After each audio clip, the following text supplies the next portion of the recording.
ஆண்டுடைய நாமம் மயம்படுவதாக. போன செய்தியுடைய தொடர்ச்சி, ஜீவனடைந்து ஆள்கை செய்வார்கள். ஆவியானவர் உங்கள் ஆவிக்குள் சாட்சி கொடுக்கிறார். ட்ரூ லைஃப், இரண்டு வாழ்வு உங்களுக்குள் இருக்கிறது. உலக இயல்பு வாழ்வு, ஆவியின் வாழ்வு, ஜீவ வாழ்வு. நீங்கள் நித்திய ஜீவனை பெற்றவர்கள் என்ற ரகசியத்தெல்லாம் உங்களுக்கு நாங்கள் சொல்லிக் கொடுத்தோம். இது பெரும்பாலும் ஹியூமன் ஸ்பிரிட்டுடைய ரகசியத்தை வெளிப்படுத்துகிற நேரம். இது ஆவியானவர் உங்களுக்கு வரப்பிரசாதமாய் பாக்கியமாய் கொடுக்கிறார். நீங்கள் எல்லாரும் பாக்கியசாலிகள். போன வாரத்தில் நேற்று நான் உங்களுக்கு சொல்லும்பொழுது உங்கள் ஆவியாக வெறுமையாக காலியாக இருந்தது. ரட்சிக்கப்பட்ட பின்பு கிறிஸ்துவினுடைய ஜீவன் உங்களுக்குள் பிரவேசித்து நீங்கள் ஜீவனுடையவராக மாறினீர்கள். 1 யோவான் 5:11-12. இப்பொழுது உடைய ஆவி ஜீவ வாழ்வை பெற்றிருக்கிறது என்று சொன்னேன். முடிக்கும் பொழுது ஸ்தோத்திரம் உண்டாவதாக. அந்த தேவனுடைய வாழ்வு, அந்த ஜீவன் ஜீவனாகவே இருக்கிறார் என்று உங்களுக்கு சொன்னேன். ஸ்தோத்திரம். யோவான் 1:5 வாசிக்கும் பொழுது அவர்தான் ஜீவன். அந்த வார்த்தை தேவனாக இருந்தது. ஸ்தோத்திரம். ஆதிலே வார்த்தை இருந்தது, அது தேவனாக இருந்தது, அவருக்குள் ஜீவன் இருந்தது. ஸ்தோத்திரம். ஜீவன் அவர்தான். ஜீவ வாழ்வு உங்களுக்கு வந்தனால வாட் பெனிஃபிட் என்று கேள்வியை கேட்டு அது பதில் சொன்னேன். ரோமர் 5:17 ஜீவனை அடைந்தவர்கள் மரணம் எப்படி ஒரு மனிதனால் வந்து எல்லாரையும் ஆட்கொண்டதோ அதுபோல் எல்லாரையும் ஆளுகை செய்கிற ஜீவ வாழ்வு அதிகாரம் உங்களுக்குள் இருக்கிறது என்று முடித்தேன். என்ன இருக்கு? ஜீவ வாழ்வு, ஆளுகை. எத்தனை பேரை? எல்லோரையும். மரணம் எல்லாரையும் ஆட்கொண்டது. ஜீவன் எல்லாரையும் ஆளுகை செய்ய கொடுக்கப்பட்டு இருக்கிறது. சொல்லுங்க. மரணம் எல்லாரையும் ஆட்கொண்டு அரசாட்சி செய்தது. ஜீவன் உங்களுக்குள் இருந்து எல்லாரையும் ஆளுகை செய்ய விரும்புகிறது. வானமுடைய பொல்லாத ஆவி, அதிகாரங்கள், துரைத்தனங்கள், ஸ்தோத்திரம், சகல வஸ்துக்கள் எல்லாவற்றையும் ஆளுகை செய்ய ஜீவன் உங்களுக்குள் பிரவேசித்திருக்கிறது. அப்போ ஒரு விசுவாசிக்கு என்ன அதிகாரம் கொடுக்கப்பட்டு இருக்கிறது என்பதை அறியாட்டா புரியாவிட்டால் சாமிமார்களும் மக்களும் கைத்தட்டி பாடிட்டு போயிட்டே இருப்பாங்க. எழுப்புதல் மறுமலர்ச்சின்னு சொல்லுவாங்க. ஸ்தோத்திரம். ரிவைவல்னு சொல்லுவாங்க. ஸ்தோத்திரம். போதர்களுக்கு எழுச்சி மாநாடுன்னு சொல்லுவாங்க. ஏதோ அரைச்சம்மாவே அரைத்து கொண்டு இருப்பார்கள். பரிதாபத்துக்குரியவர்கள். இந்த ரெவல்யூஷன் வராம எழுப்புதலுக்கு என்னதான் எழுப்புதல் முகம் வைத்தாலும் வராது. எழுப்புதல் நாயகனே உனக்குள் இருக்கிறாருங்கிறது தெரியாட்டா? ஸ்தோத்திரம். இப்போ சபை என்ன செய்து வராங்க, கை தட்டுறாங்க, பாடுறாங்க. ஏதோ அரைச்ச மாதிரி ஒரு பிரசங்கத்தை கேட்குறாங்க, காணிக்கை போடுறாங்க. சாயந்தரம் வாங்க ஊழியத்துக்குங்கிறாங்க. 4 கிராமங்களுக்கு போகிறாங்க. அது ஒன்றும் அசைவம் உண்டாகலை, ஒன்றும் உண்டாகலை. திங்கக்கிழமை இந்த தெருவில் கேர்சல், செவ்வாய்க்கிழமை அந்த கேர்சல், புதன்கிழமை இந்த கேர்சல்னு சொல்கிறாங்க. மக்களும் போகிறாங்க, வந்த மக்கள் தான் வராங்க. டீயும் பப்ஸையும் சாப்பிட்டு போயிட்டே இருக்கிறாங்க.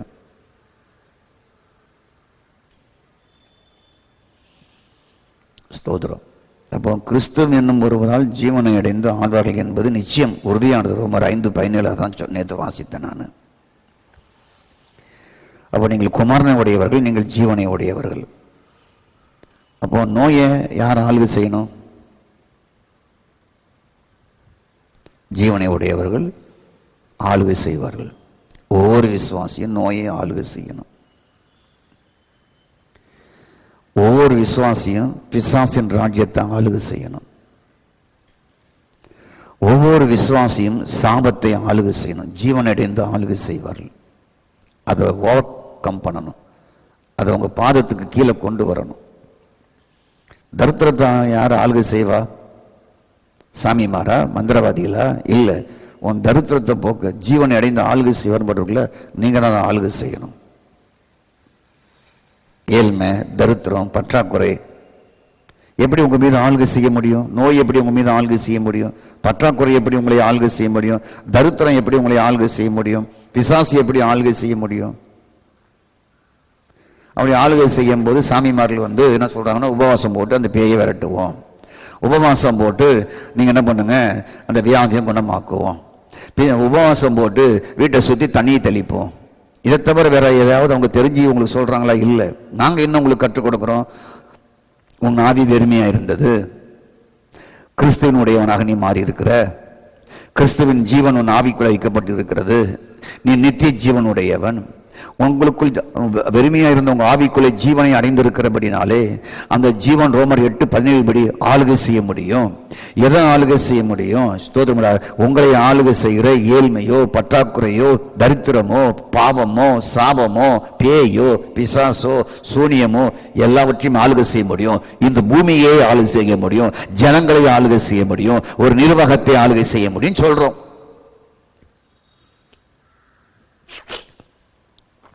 இதுதான் வே, பாதை, வழி. ஸ்தோத்திரம். இப்போ உங்களை அதிகாரம் ஆளுகை இல்லாமல் உங்களை ஆதிக்கம் செலுத்துகிற இவையெல்லாம் ஆளுகை செய்யாதபடி ஆள வேண்டியவர்கள் நீங்க தான், ஆளுக வேண்டியவர்கள் நீங்க தான், ஆட்சி செய்ய வேண்டியவர்கள் நீங்க தான், அதை இல்லாமல் ஆக்க வேண்டியவர்கள் நீங்க தான். உங்கள்கிட்ட தான், உங்களுக்குள்ள வந்து அவர் வாழ்றாரு, உங்களுக்கு தானே ஆளுகையின் சக்தியை கொடுத்திருக்கிறாரு, உங்களுக்குள்ள தானே ஆளுகையின் அதிகாரத்தை கொடுத்திருக்கிறாரு.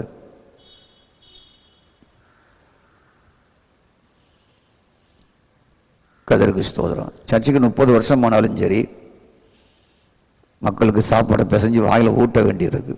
அப்படி ஆகிட்டாங்க சாமிமார்கள். கதருக்கு ஸ்தோத்திரம்.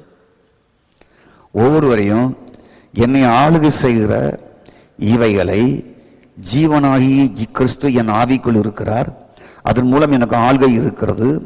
என்னை ஆளுகை செய்கிறவர்களை நான் ஆளுகை செய்ய விட மாட்டேன். மரணம் என்னை ஆளுகை செய்ய விட மாட்டேன், தரித்திரம் என்னை ஆளுகை செய்ய விட மாட்டேன், சோதனை என்னை ஆளுகை செய்ய விட மாட்டேன், என்னை குத்துகிற முள்களை நான் ஆளுகை செய்ய விட மாட்டேன், பிசாசு தந்திரங்களை ஆளுகை செய்ய விட மாட்டேன், நோயை ஆளுகை செய்ய விட மாட்டேன், டிசீஸை ஒழிச்சு கட்டுவேன், நான் தான் ஆளுகை செய்வேன். இவைகளுக்கு அதிகாரம் இல்லை. அதிகாரம் இல்லாமல் ஆக்க வேண்டிய பொறுப்பு உங்க கையிலேயே, உங்க ஆவிக்குள்ளேயே வைத்திருக்கிறார். அவர் உங்களுக்குள்ளே இருந்து நடத்துகிறார், உங்களுக்குள்ளே இருந்தே வாழுகிறார், உங்களை இயக்குகிறார். நீங்க இயங்காம ஒன்றும் செய்ய முடியாது. நம்ம கையும் பசஞ்சு உட்காந்துக்கிட்டு, அப்பா எனக்கு செய்யுங்கப்பா, கண்டிப்பா பண்ணுங்கப்பா, அப்பா நான் போராடுகிறேன்ப்பா, நான் கண்ணீர் அண்ணாலை போல கண்ணீர் ஒடிக்கிறேன்ப்பா, நான் எஸ்தரை போல 3 நாள் உபவாசம் பண்ணிட்டு இருக்கிறேன்ப்பா, எப்படியாவது வாசலை திறந்துடுங்கப்பா, ஐயோ ஆண்டவரே நீ திறக்காவிட்டால் யாருப்பா திறப்பா, நீங்கள் அதிகாரமுடையவர், உங்கள்கிட்ட தான் எல்லாத்தையும் கொடுத்துட்டாரு, சாவியை உங்கள்கிட்ட கொடுத்துட்டாரு, சாவியை உங்கள்கிட்ட கொடுத்துட்டாரு, அதிகாரத்தை உங்கள்கிட்ட கொடுத்துட்டாரு. நீ தானே ஏதேன்னு கொடுக்குற பிசாசை விரட்டணும், ஊரும் பிராணியை ஆளுகை செய்ய வேண்டிய நீ தானே. 1:26 ஊரும் பிராணியை ஆளுகை செய்யன்னு சொல்லி ஆதாம் இடத்தில் சொன்னார் அல்லவா? ஆளுகை செய்ய வேண்டிய ஆதாமும் ஏவாலும் ஊரும் பிராணியை வச்சுட்டு கதை பேசவா?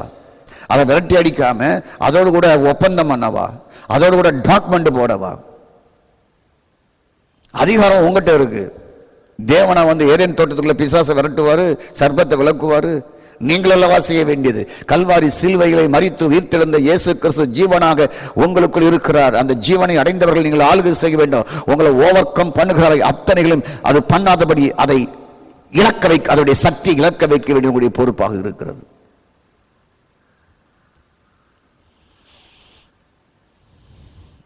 ஸ்தோத்திரம்.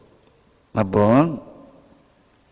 உங்களுடைய சுகம் உங்கள் ஆள்கையில் இருக்கிறது, உங்கள் விடுதலை உங்கள் வாழ்க்கையில் இருக்கிறது, உங்கள் நன்மை உங்கள் வாழ்க்கையில் உள்ள அதிகாரத்தில் இருக்கிறது, கிருபை உங்கள் வாழ்க்கையில் உள்ள அதிகாரத்தில் இருக்கிறது, செல்வம், கல்வி, உயர்வு, அந்தஸ்து, செழிப்பு அத்தனையும் உங்களுக்குள்ள தான் இருக்கு. அதை நீங்க அடையாதபடி வேற ஒன்று ஆளுகை செய்யுது. அதை ஓவர் கம் பண்ணுவதற்காகத்தான் உங்களுக்குள்ள ஸ்பிரிட் ஆஃப் காட் வாசம் பண்ணுகிறார். ஜீவன் உங்களுக்குள் வாழுது. அதை ஓவர் கம் பண்ண நம்ம அது ஓவர் கம் பண்ண உடனே அதுக்கு முன்னால உட்காந்துக்கிட்டு, ஐயோ கர்த்தாவே இந்த அடியனுடைய ஜெபத்தை கேளும், சாமுவேலை போலே நான் உம்மை கூப்பிடுகிறேன் அப்படின்னு சொல்லிட்டு இருந்தா என்னைக்கு நீ வெற்றி வாழ்க்கை வாழ முடியும்? முதல்ல சாமுவேல் ஜெபத்தை, அன்னாள் ஜெபத்தை, எஸ்தர் ஜெபத்தில் கொஞ்சம் ஓரம் கட்டிட்டு அது முடிஞ்சு போனது. இப்பொழுது ஜீவனை அடைந்திருக்கீங்க, ஆளுகை செய்யுங்க. ஜபத்தை மாத்துங்க. நான் ஜீவனை அடைந்திருக்கிறேன், நான் ஆளுகை செய்வேன், அப்படி மாதிரி ஜபத்தை பண்ணுங்க. நமக்கு அந்த ஜபத்தையே கற்றுக் கொடுத்துட்டாங்க சாமிமார்கள். இப்படிப்பட்ட ஜபத்தை கற்றுக் கொடுக்கல. இப்படிப்பட்ட ஜபத்தை கேட்கணும், நீங்க இங்க வந்தால் தான் கற்றுக்கொள்ள முடியும். ஸ்தோத்திரம். அது இங்குள்ள மக்களுக்கு நாங்கள் கற்றுக் கொடுக்கிறோம். ஸ்தோத்திரம். எப்படி ஜெபம் பண்ணுவது என்று சொல்லி, நான் ஜீவனை அடைந்தவன், எனக்குள் ஆளுகை இருக்கிறது. ஸ்தோத்திரம். தேவரீர் எனக்குள் இருந்து நீ ஆளுகிறீர், எனக்குள் இருந்து சாட்சி கொடுக்கிறீர், எனக்குள் இருந்து என் பலவீனத்தை போக்குகிறீர், எனக்குள் இருந்து அப்பா பிதாவை என்று கூப்பிடுகிற சுவிகார புத்திரத்தின் ஆவி எனக்கு தந்திருக்கிறீர், எனக்குள்ளே ஜீவிக்கிறீர், எனக்குள் ஆளுகை இருக்கிறது. என்னை ஓவர் கம் பண்ணி ஆளுகை செய்வர்கள் அத்தனையும் நான் ஓவர் கம் பண்ணுகிறேன். அந்த அதிகாரம் உடையவனாக என் ஜீவனில் அதிகாரத்தை கொடுத்து வைத்திருக்கிறேன் என்று ஆளுகை செய்ய வேண்டியவர்களவா நீங்கள்? கையை பிசைஞ்சுக்கிட்டு இருக்கிறாங்க. கதிர்க்கு ஸ்தோத்திரம். இந்த கையை பிசைகிற வேலையுமே சாமிமார் தான் கற்றுக் கொடுத்துட்டாங்க. உட்காந்து மாலை மாலையாக கண்ணீர் வெடிக்கிறது ஓன்னு சொல்லி. அதிகாரம் உள்ளவன் ஏன் கண்ணீர் வெடிக்கணும்? நம்ம பிரதமர் கண்ணீர் வடிச்சுக்கிட்டே இருக்கிறாரு, நம்முடைய முதலமைச்சர் கண்ணீர் வெடித்து கொண்டே இருக்கிறார், ஜனாதிபதி கண்ணீர் வெடித்து கொண்டே இருக்கிறார். 1000 பிரச்சனை நமக்கு 4 சுண்டக்காய் பிரச்சனை, அவங்க தேசம் முழுவதும் பிரச்சனை, உலகம் முழுவதும் அவங்க எதிர்கொள்ளணும். அதுக்கு உட்காந்து ஒப்பாரி வச்சு அழுதுகிட்டா இருக்கிறாங்க. என்னென்ன அவங்கள்ட்ட அதிகாரம் இருக்கிறது, அந்த அதிகாரத்தை அவங்க பயன்படுத்துறாங்க. கதிர்க்கு ஸ்தோத்திரம். அப்போ உங்க வாழ்கை உங்களுடைய ஆவிக்குள்ள ஆள்கையாக இருக்கிறார். எதற்காக? சுதந்திரிப்பதற்காக, நீங்கள் மாறுவதற்காக உங்கள் ஆவியில் வைத்திருக்கிறார். நீங்கள் ஆளுகை செய்ய வேண்டும் என்பதற்காக உங்களுடைய ஆவிக்குள் வைத்திருக்கிறார். கதிர்க்கு ஸ்தோத்திரம்.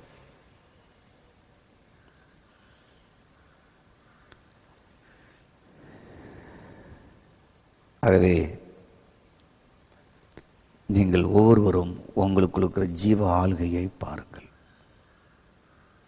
தட்டி எழுப்புங்க. இன்னைக்கு உசிப்பி எடுங்க. பசுத்தாவியா காத்துட்டு இருக்காதீங்க. எங்கேயோ உட்காந்து நிரப்புனையா நிரப்புங்கய்யா நிரப்புங்கய்யா நிரப்புங்கய்யா, என் பாத்திரத்தால் வல்லமையால் நிரப்புங்கய்யா நிரப்புங்கன்னு கத்திக்கிட்டு இருக்காதீங்க. உங்களுக்குள்ளே இருக்கிறார், நிரப்பி ஏற்கனவே உள்ளே இருக்கிறாரு. சாமி மாதிரி எழுதின பாட்டெல்லாம் பாடாதீங்க. ஸ்தோத்திரம். நிரப்புங்கய்யா நிரப்புங்கய்யா நிரப்புங்கன்னு சொல்லி ஏற்கனவே நிரப்பி தான் உங்களை வச்சிருக்கிறாரு. அவர்கிட்ட நீங்கள் கிளீனாக கேட்டு சொல்லுவார், ஏன் நிரப்புங்கிறியப்பா, நான் உனக்குள்ள தானப்பா இருக்கிறேன், நீ வேறு என்னவோ நீ வித்தெல்லாம் பண்ணிட்டு இருக்கிற அப்படிம்பாரு. பைபிளை படிங்க, தெளிவு வரும். வார்த்தையை படிங்க. அப்போ என் அருமையானவர்களே, கர்த்தருக்கு ஸ்தோத்திரம் உண்டாவதாக. நீங்கள் ஒவ்வொருவரும் 24 hours அவர் ஜீவன் உங்களுக்குள்ள இருக்கு. அவருடைய தொடர்புகளில் இருக்கிறீங்க, அவருடைய தொடர்போடு இருக்கிறீங்க. அதை தினமும் நிமிடந்தோறும் பாருங்க, உங்க பாதை இடராது. சங்கீதம் 1 அப்படியே நிறைவேறும். பாவியோ பரியாசக்காரனோ துன்மார்க்கனுடைய ஆலோசனை எதுவும் உங்களை அழிக்கவே முடியாது. கிட்டையே அவங்க வர முடியாது. எந்த பேயும் பிசாசும் சத்துருகளும் உங்க கிட்ட உங்க முடிய கூட தொட முடியாது. கர்த்தருக்கு ஸ்தோத்திரம். நம்ம தேவனோட தொடர்பு கொள்வதை ஜெபத்தின் மூலம் தான் நம்ம அறிகிறோம். சபையில் ஜெபம் பண்ணால் தேவனோட கனெக்ஷன் ஏற்பட்டு விடுகிறது. நம்ம ஜெபம்னு ஒன்று வச்சுருக்கிறோம், ஆராதிப்பதுன்னு வச்சுருக்கிறோம். எளிமை நின்று 2-3 பாடலை பாடி கையை உயர்த்தி ஆராதிக்க உலகம் முழுவதும் ஆராதிக்கிறாங்க. ரொம்ப ஃபென்டாஸ்டிக்காக இருக்குது ஆராதிப்பது. அதாவது இசையை குறைச்சி ஸ்தோத்திரம் ஒரு ஆர்கனை போட்டு அப்படியே ஆராதிக்கும் போது நம்முடைய ஆவி ஆத்மா சரீரம் எல்லாம் குளிர்கிறது. ஸ்தோத்திரம். அதன் மூலமாக நம்ம தேவனுடைய கனெக்ஷன் ஆகிட்டோம் நம்ம பார்க்குறோம். பிரசங்கம் கேட்கும்போது நம்முடைய இருதயம் எப்படி இருக்கோ அப்படி தேவனோட தொடர்பு வருகிறது. ஸ்தோத்திரம். சபையில் உட்காந்து என்னுடைய சபைக்கு செய்தியை கேட்கும் பொழுது ஸ்தோத்திரம், அந்த செய்தி மூலமாக தேவனோடு நமக்கு ஒரு டச் உண்டாகிறது, உறவு உண்டாகிறது. இப்படி ஒரு நம்ம அறிவு மூலமாக எனக்கு இதெல்லாம் நான் ஜெபம் பண்ணும்போது, நான் தேவனை தோத்திரம் பண்ணும்பொழுது, நான் ஆவில் நிரம்பும் பொழுது, தேவ சமூகத்தில் போய் கர்த்தருடைய வார்த்தை கேட்கும்போது எனக்கும் தேவனுக்கும் லிங்க் உண்டாகுது, உறவு உண்டாகிறது, கனெக்ஷன் ஏற்படுகிற ஒரு அறிவு நமக்கு வந்து விடுகிறது. ஸ்தோத்திரம். இதெல்லாம் ஏதேன் தோட்டத்தில் கிடைத்த அறிவு மரத்தினுடைய கனியில் கிடைக்கப்பட்ட அறிவு. ஸ்தோத்திரம். பழைய ஏற்பாட்டில் தேவனை தொடர்பு கொண்டார்கள், பல விதங்களில் தொடர்பு கொண்டார்கள். நம்ம அதை மறக்க முடியாது. கர்த்தருக்கு ஸ்தோத்திரம். ஆனால் புதிய ஏற்பாட்டிலே தேவனை தொடர்பு கொள்வதற்கு நம்முடைய மனதினாலேயோ அறிவினாலேயோ உணர்ச்சினாலேயோ புத்தினாலேயோ எண்ணத்தினாலேயோ நினைவுனாலேயோ அதை அப்படி வைக்கல. இதுதான் நீங்கள் புரிய வேண்டியது. ஆவியின் ஆள்கையில் மனம் இருக்க வேண்டும். இதுவரைக்கும் மனம், அறிவு, புத்தி, எண்ணம் இதெல்லாம் சார்ந்து தேவனை தேடிச்சு. இனி உங்க மனம் ஆவியின் ஆள்கையின் பக்கம் மனம் திரும்பி தேவனை தேடுவதாக வாழ்வதாக இருக்க வேண்டும். அதான் சக்சஸ் ஆன வாழ்க்கை. நமக்கு எப்படி பழகிட்டாங்க? மனதினாலும் அறிவினாலும் தேவனை தொடுவதையும் பேசுவதையும் ஆக்கிவிட்டார்கள். ஆனால் இப்போ நாங்கள் என்ன கற்றுக் கொடுக்கிறோம்? உங்கள் மனதை ஆவியின் பக்கம் திருப்புங்கள். அந்த ஆவியின் ஆள்கைக்கு உங்களுடைய அறிவையும் புத்தியையும் எண்ணங்களையும் உணர்வுகளையும் உணர்ச்சிகளையும் நீங்கள் கொண்டு வந்து அதில் சக்சஸா வாழுங்க என்று கற்றுக் கொடுக்கிறோம்.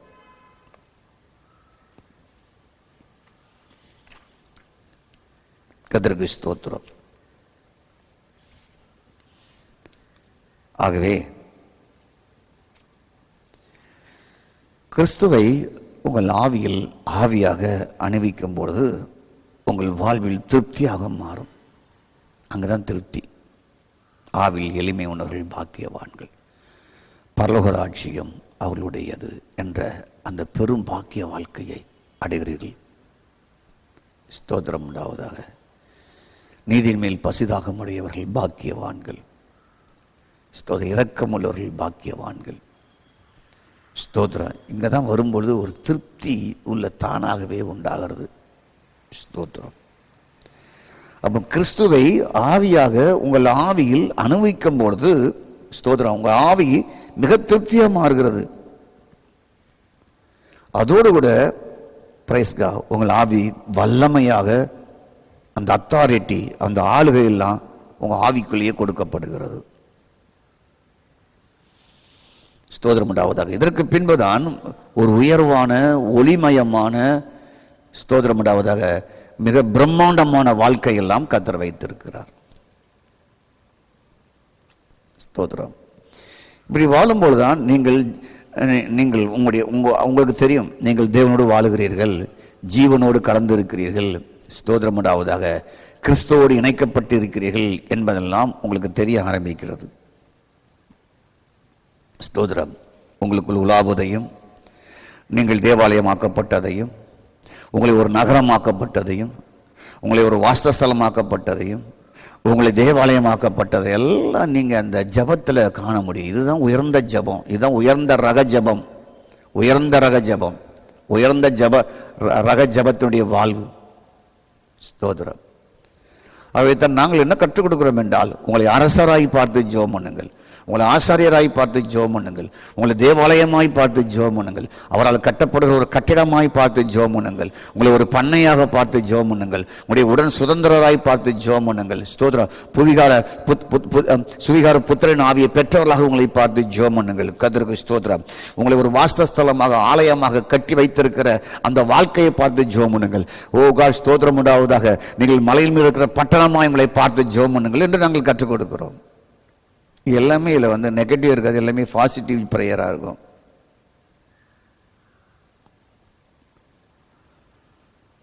கர்த்தருக்கு ஸ்தோத்திரம். ஆகவே இன்று நான் உங்களுக்கு கற்றுக் கொடுக்கிற நல்ல பாடம். கர்த்தருக்கு ஸ்தோத்திரம். நீங்கள் ஆவியில் மூலமாக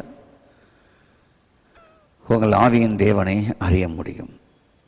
எனக்குள் வாசம் பண்ணுகிற ஒரு ஆண்டவர், எனக்குள் அவர் இருக்கிறார். அங்குதான் அவர் உலாவுகிறார், அங்குதான் அவர் நடக்கிறார், அங்குதான் அவர் ஜீவிக்கிறார். ஸ்தோத்திரம். எங்கிறது புரியாத வரைக்கும் நம்ம தப்பு செய்வோம், தவறானதை தேர்ந்தெடுப்போம். கொரிந்தி மக்கள் அசுத்தமானவர்கள் கலந்து விட்டது போல அசுத்தமானவர்கள் கலந்து விடுவோம். பேய்களின் பாத்திரத்தில் விருப்பம் கொண்டு விடுவோம். அநீதியை நாம் தேட ஆரம்பித்திருவோம். ஸ்தோத்திரம். பேலியாளின் மக்களாக வாழ ஆரம்பித்து விடுவோம். இதெல்லாம் காரணம் அதுதான். இதுதான் கொரிந்து மக்களுடைய வாழ்க்கை. அதான் சொல்லுகிறார், கிறிஸ்துவுக்கும் பேலியாக்கும் என்னப்பா இசை? நீ ஒரு கிறிஸ்துப்பா, பேலியாலோட பேர் இருக்கிற. நீ ஒரு நீதிப்பா, அநீதியோடு இருக்கிற. நீ ஒரு வெளிச்சம்பா, நீ இருளோடு இருக்கிற. கர்த்தருக்கு ஸ்தோத்திரம். அப்ப தான் ஒரு வெளிச்சம், தான் ஒரு நீதி, தான் ஒரு கிறிஸ்து என்கிறத அறியாம இருக்கிற வரைக்குமே அறியாமைக்குள், இருளுக்குள்ள, பேலியாளுக்குள்ள, அநீதிக்குள்ள, ஐடல் வர்ஷிப்புக்குள்ள கொரிந்து சபை உள்ள விழுந்து கிடந்தது. அந்த விழுந்து கிடக்கிற மக்களுக்கு தான் தட்டி எழுப்பி மீண்டும் இந்த ஒளிமயமான வாழ்க்கைக்குள் பவுல் கொண்டு வருகிறார். ஸ்தோத்திரம். அப்போ நமக்கு சில காரியங்களை இப்படிதான் வேதம் சொல்லுதுங்கிறத வலியுறுத்தி சொல்வதற்கு நடத்துகிறவர்களுக்கு அந்த பேலன்ஸ் இல்லை, தைரியம் இல்லை, தெம்பு இல்லை. ஒரு முறை ஒரு போதகர் எங்களோட தர்க்கம் பண்ணினார். நானும் சில போதர்களும் வாகனத்தில் போய் கொண்டிருக்கும் பொழுது, நம்ம ரட்சிக்கப்பட்டாலும் மாமிசத்தில் இருக்கிறோம். சரி, என்ன மாமிசம்? அதில் நம்மகிட்ட ஆசை, பாசம், விசுவாசம், ஆசை, விருப்பம், இச்சை எல்லாம் நமக்குள்ள இருக்க தானே செய்யும். நம்ம மாமிசத்தில் இருக்கிறோம், ரட்சிக்கப்பட்டு இருக்கிறோம், நம்ம மாமிசத்தில் இருக்கிறோம். அப்போ அந்த ரட்சிப்பே நமக்கு தேவையில்லையே. கிறிஸ்தவனுடையவர்கள் அவனுடைய ஆசை இச்சைகளின் சிலுவையில் அறிந்திருக்கிறார்கள் தானே ரோமர் 8 கலாத்தியர் 5:25 சொல்லுது. சாவுக்கு ஏதுவான சரீரங்களை உயிர்ப்பிப்பார் என்று தானே ரோமர் 8:11 சொல்லுகிறது. ஸ்தோத்திரம். கிறிஸ்துவின் உடையவர்களாக இருந்தால் பாவம் உங்களை மேற்கொள்ள மாட்டாதானே 8:10 ரோமர் சொல்லுது. நாம் பாவத்துக்கு செத்து நீதிக்கு பிழைத்திருக்கும்படி அவருடைய தழும்புகளால் குணமானீர்கள் என்று சொல்லி தானே 1 பேதுரு 2:24 சொல்லுது. அப்புறம் பாவம் எங்க வந்து இச்சை எங்க உள்ள நுழையுது? அவர் டேஞ்சரான ஆள் இல்லை, அப்படிப்பட்டவர் இருக்குன்னு சொன்னா அவர் திருப்பி ஒரு ஞானஸ்தானம் கொடுத்து சபையில் விசுவாசியை வைத்து மீண்டும் போதகரை அனுப்பணும். கர்த்தருக்கு ஸ்தோத்திரம். அப்போ ஸ்தோத்திரம் உண்டாவதாக. பாவத்திற்கு மரித்தேன் என்பதே சிலருக்கு டவுட்ல இருக்கு. பாவம் தானே இருக்கு, நம்ம பாவம் உலகத்தில் தானே வாழ்றோம். அதில் ஆசை இருக்கும், விருப்பம் இருக்கும், இச்சை இருக்கும், அதெல்லாம் அந்த நேரத்தில் வரும், அது போவோம். நம்ம உட்காந்து அடிக்கடி பாவ மன்னிப்பு, பாவ விமோச்சனத்தை பெற்றுக்கொள்ளணும், பாவத்தை அறிக்கை செய்யணும், ஒவ்வொரு நாளும் அறிக்கை செஞ்சிடணும் அப்படின்னு சொல்லி கிறிஸ்தவத்திலே ஒரு குரூப்பு சொல்வது போல இந்த குரூப்பும் சொல்ல ஆரம்பிச்சுட்டு இப்போ. கர்த்தருக்கு ஸ்தோத்திரம். ஆனால் நாங்கள் ஆரம்பத்தில் பெந்தேகோஸ்து சபையிலே நாங்கள் நுழையும் பொழுது பாவத்துக்கு எதிர்த்து நிற்கிற வாழ்வு அதிகமாக இருந்தது. ஸ்தோத்திரம். ரொம்ப அதிகமாக சூப்பராக இருந்தது. அது எனக்கு ரொம்ப பிடிச்சது. இப்போ எல்லாமே அட்ஜஸ்ட் பண்ண ஆரம்பிச்சாச்சு. இப்போ பெந்தேகோஸ்து சபைனாவே ஒரு வித்தியாசமான சபையாக அன்னைக்கு இருந்தது. 50-40 நான் உள்ள நுழைஞ்சு 42 வருஷம் ஆகுது. ஒரு வித்தியாசமாகவே இருந்தது. எல்லாருமே அதுக்குள்ளே வருவதற்கு கொஞ்சம் அச்சப்படுவாங்க. எப்போ அங்கே கண்டிஷனான உபதேசம், அங்கே ஒரு தப்பும் பண்ண முடியாது, ஸ்தோத்திரம் அப்படின்னு சொல்லி. இப்போ எல்லாம் மாடல் பெந்தேகோஸ்தா மாறிட்டு நகை மட்டும்தான் இருக்காது, மீதி எல்லாம் அலங்காரங்களும் எல்லாமே உள்ளே இருக்கும். கர்த்தருக்கு ஸ்தோத்திரம். எல்லாம் உலகம் முழுதும் உள்ளே தான், மனுஷனுக்குள்ளே தான் இருக்கும். ஜுவல்ஸ் மட்டும்தான் இல்லை. கர்த்தருக்கு ஸ்தோத்திரம். அப்போ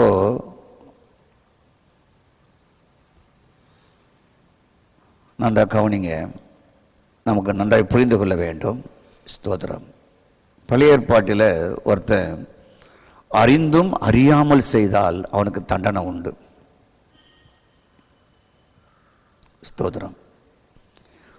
பாவத்திற்கு மரித்தேன் என்பது ரோமர் 6:2 தெளிவாக சொல்லுது. ரோமர் 6:2 பாவத்திற்கு மரித்தீர்கள்.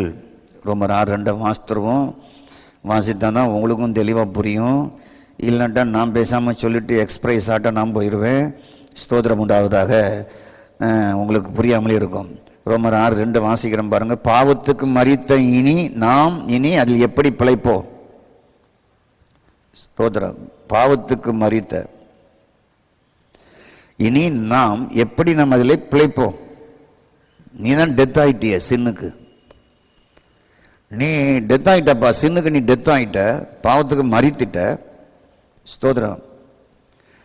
அப்போ ஸ்தோத்திரம். பழைய ஏற்பாட்டில் சட்டத்தை தெரியாதவன் சட்டத்தை மீறும் பொழுது அறியாமையினால் செய்த பாவத்திற்கு தண்டனையும் அபராதமும் கொடுத்தார்கள். அதான் லேவியராகமம். அறியாமல் செய்த பாவங்களுக்கு நீ குற்ற நிவாரண பலியை செலுத்தணும் அப்படின்னு இருக்கு.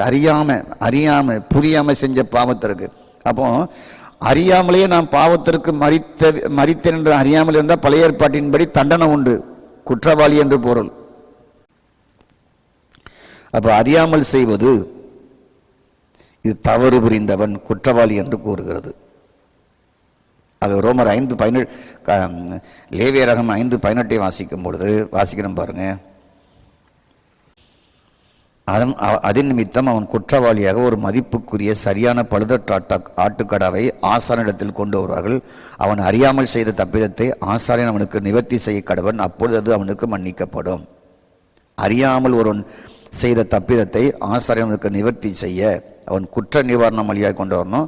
அது மதிப்புக்கு தகுந்ததா. ஏழையாக இருந்தால் இப்படி, பெரிய பணக்காரனாக இருந்தால் இப்படி, அந்தஸ்துலாக இருந்தால் இப்படி, வசதி நிறையா இருந்ததுன்னா, நிலபலனாக இருந்தால் அவனுக்கெல்லாம் இப்படி, அந்த வசதிக்கு ஏற்றாப்புல அங்கு பலி செலுத்தணும். எனக்கு ஆரம்பத்தில் இந்த வசனம் ரொம்ப மன உறுத்தலாக இருந்தது. அறியாமல் செஞ்சிட்டான், அதுக்கு தண்டனையா, அதுக்கு குற்றவாளியா? அறியாமல் செஞ்சுட்டான், அறியா புள்ளன்னு சொல்லுவோம் இல்லையா? அறியா புள்ள தப்பு பண்ணிட்டு அறியா புள்ளன்னா என்ன? 10 வயசு புள்ள. இங்கே 10 வயசு பிள்ளையே சொல்லலை, 8 வயசு புள்ள, 5 வயசு புள்ள தான் அறியாது புள்ள.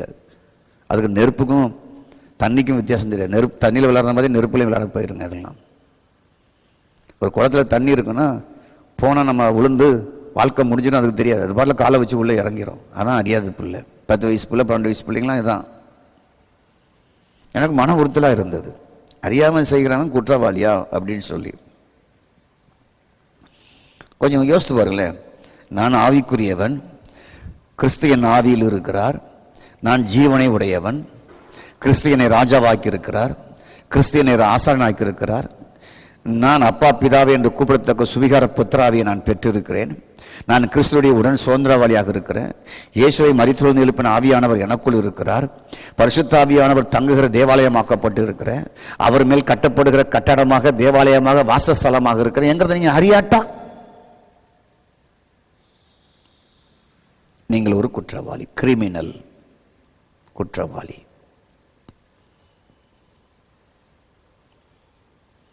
ஸ்தோத்திரம். ஆகவே ஒரு பாத்திரம் சுடுதுன்னு தெரியாமல் போய் தொட்டால் சுடதான் செய்யும். அதனால் அறியாமல் நான் தொட்டுட்டேங்கிறதுக்காக சுடாமல் இருக்குமா? இதற்கு தண்ணி சூடாக இருக்குது, நம்ம அறியாமல் குடிச்சிட்டேங்கிறதுக்காக நாக்கு பொத்துறாமல் இருக்குமா? நாக்கு கண்டிப்பாகவே பொத்து விடும். உங்களுக்கு புரிஞ்சுட்டா? உங்களுக்கு நாக்கு முடிஞ்சதுக்கு அதோட 4 நாளைக்கு எதையும் சாப்பிட முடியாது. அப்போ சுடும் என்பது தண்டனை. தண்ணி சூடாக இருக்குது, நீ அறிஞ்சு குடித்தாலும் நீ அறியாமல் குடித்தாலும் அது உன்னை சுடும். அது தண்டனை. சுடும் என்பது ஒரு தண்டனை. அறிஞ்சு குடித்தாலும் தண்டனை, அறியாமல் குடித்தாலும் சூடுங்கிறத அந்த தண்டனை நாக்கு பெற்றுதான் ஆக வேண்டும். ஆகவே சுடுதுன்னு தெரிஞ்சு தெரியாமல் நம்ம குடிச்சிட்டாலும் தண்டனை வாங்காமல் இருக்க முடியுமா? இல்லை. அறியாமல் செஞ்சாலும் தண்டனை தான். ஸ்தோத்திரம். இப்படிதான் ஆவியான விலைக்கு கொடுத்தார். அப்போ பாவத்திற்கு நான் மரித்து விட்டேன் என்று தெரியாவிட்டால் பாவம் விடுமா? உங்களை விடாது. என்கிட்ட கேட்டார ஒரு ஊழியர், இச்சை இருக்குன்னு சொன்னார்ல, இச்சை விடாது. ரட்சிக்கப்பட்டாலும் இச்சை உள்ள இருக்கும், பாவம் உள்ளம் இருக்கும், ஆசை உள்ள இருக்குனார்ல, விடாது. அதுக்கு செத்துட்டேன்னு தெரிஞ்சாதாங்க அது சுடாது. சுடுதண்ணி குடிச்சா நாக்கு சுடும், கொதிக்கிற தண்ணியும் தெரியாம குடிச்சிட்டாலும் சுடும். ஆகவே இதுக்கெல்லாம் நான் செத்துட்டேன்னு தெரியாட்டா அது உன்னை பிடிச்சுக்கொள்ளும், அது உங்களை விடவே விடாது, அது ஆளுகை செய்யும். நான் ஜீவனுள்ளவராக வாழ்வதற்கு கிறிஸ்துவோட நான் அடக்கம் செய்யப்பட்டவன், நான் பாவத்துக்கு செத்தவன் என்ற அந்த வாழ்க்கை தெரியாவிட்டால் அவைகள் உங்களை நயவசனமாய் கொள்ளை கொண்டு போய்விடும். ஆசை இச்சைகள் உங்களை தவறான இடத்திற்கு கொண்டு போய்விடும். அப்போ சுடும் என்கிறது எனக்கு தெரிந்து விட்டால் அது நான் பயன்படுத்தும் பொழுது ஜாக்கிரதையாய் பயன்படுத்துவேன், அதை பயன்படுத்த மாட்டேன்.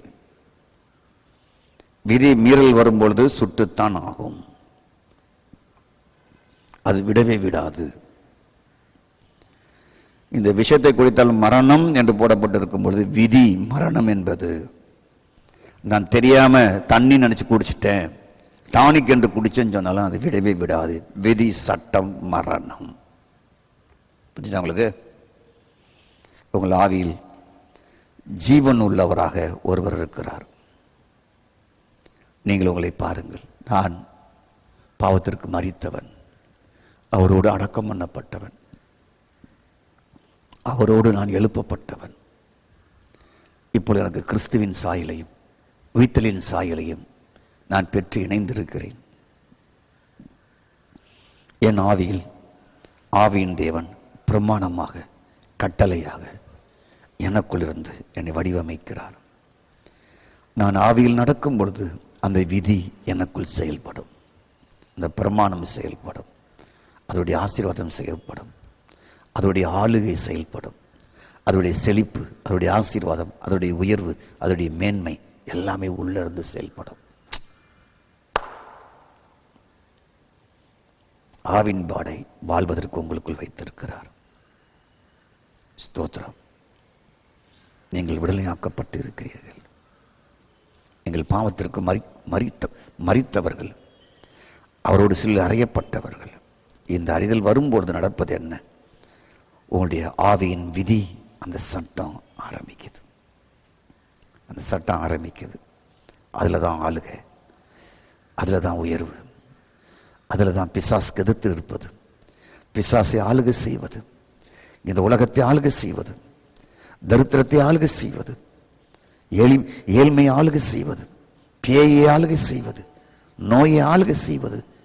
பிரமாணமாகிய கிறிஸ்து, ஜீவ பிரமாணமாகிய கிறிஸ்து உங்களுக்குள் வரும் பொழுது அந்த அதிகாரம் செயல்படுகிறது, அந்த விதி செயல்படுகிறது, அந்த லெக்கு செயல்படுகிறது, கொடுத்த நோக்கம் செயல்படுகிறது. ஸ்தோத்திரம். ஆகவே இந்த அருமையான செய்தியை கேட்டீர்கள். ரோமர் 8:2 கிறிஸ்துவினுடைய ஆவியின் ஜீவனுடைய பிரமாணம் உங்களுக்குள் வைத்திருக்கிறார். அது இருந்தால் பாவ பிரமாணம் செயல்படாது, மரண பிரமாணம் செயல்படாது, அது செயலிழந்து விடும். ஸ்தோத்திரம். ஆகவே உங்கள் யாவருக்கும் நிறைய உபதேச சட்டம் இருக்கலாம், ஆனால் இது அல்ல. இது உபதேசமும் சட்டமும் கொள்கையும் அல்ல, ஜீவனாய் வாழ்வது. உங்களுக்கு ஜீவனாக இருக்கிறார். அதில் தான் ஜீவ பிரமாணமே வேலை செய்யுது, ஒர்க் அவுட் ஆகுது. அதிலிருந்து தான் அதனுடைய அதிகாரம் எல்லாம் வேலை செய்யுது. ஜெபம் பண்ணுவோம். நல்ல ஆண்டவரே, எங்களுக்கு கொடுத்த நல்ல வெற்றியின் வாழ்வின் செய்திகளுக்காக நன்றி. நீங்கள் எங்களுக்குள் எப்படி இருந்து உங்கள் விதியை நிறைவேற்றுறீங்க, உங்கள் சட்டத்தை நிறைவேற்றீங்க என்பதை தொடர்ந்து இந்த ஜீவ பிரமாணத்தின் செய்தியை கிறிஸ்து எனக்குள் வாழ்ந்து ஒரு மனரமையான வாழ்க்கை தரார் என்பதை the secret of human spirit என்ற இந்த ரகசிய செய்தியில் ஜனங்கள் கேட்டுக்கொண்டு வரார்கள். இவர்களை பிளஸ் பண்ணுங்க இயேசுவின் நாமத்தில் பிதாவே, ஆமென். God bless you. கர்த்தர் உங்களை ஆசீர்வதிப்பார்.